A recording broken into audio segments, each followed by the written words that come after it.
to the slideshow, Pandemic Volunteerism, Math in Action. So, one day I was walking around and found poor people on the street. They needed food in these times of COVID-19.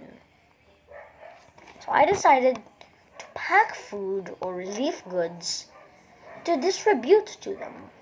But then I came across the problem. How do we distribute them equally, and how many families do we distribute them to?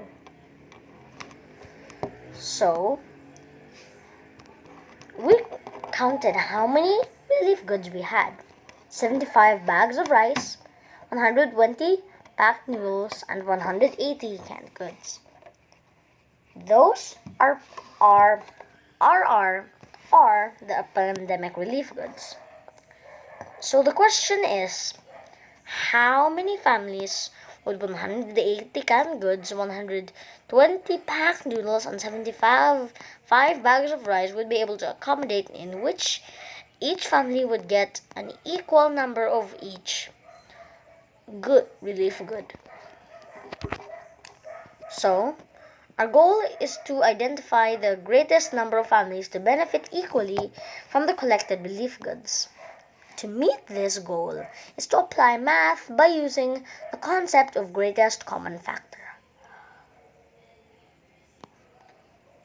How do we find the greatest common factor of 180, 120, and 75?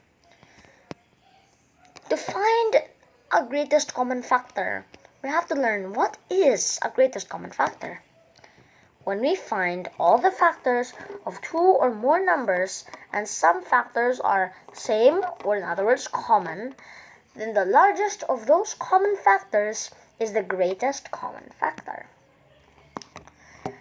Abbreviated GCF is also known as the highest common factor. So, the GCF of 180, 120, and 75 is 15, because 1, 3, 5, and 15 are common factors of 180, 120, and 75, and 15 is the greatest of them. Why these are the common factors is because of this reason.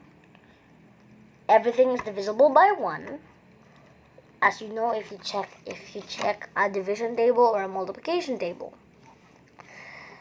3, everything here is divisible by 3, because if you add up all the numbers, they either equate to 3 or something divisible by 3. For example, 180. 1 plus 8 plus 0 equals 9. So that makes it divisible by 3, because 9 is divisible by 3. Another example is 120.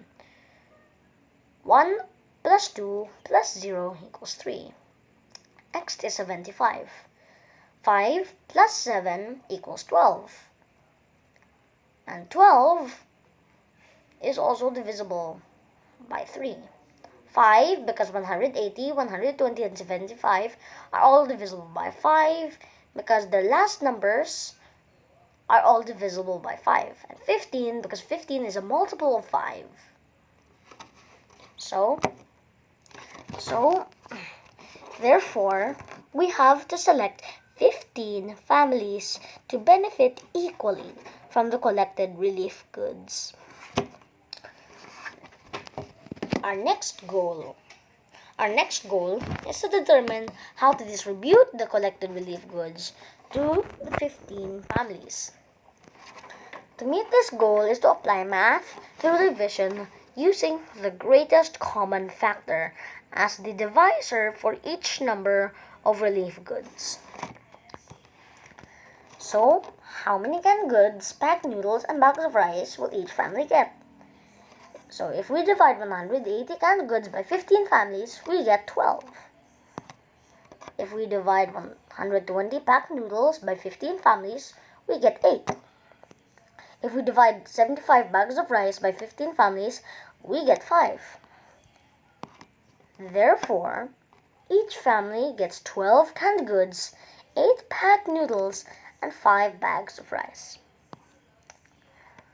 Math may not teach us how to add, love, or subtract hate, but it gives us hope that every problem has a solution. I love this quote because it teaches us that math is not torture. It can save lives, help us in real life, and proves that calculators are man-made.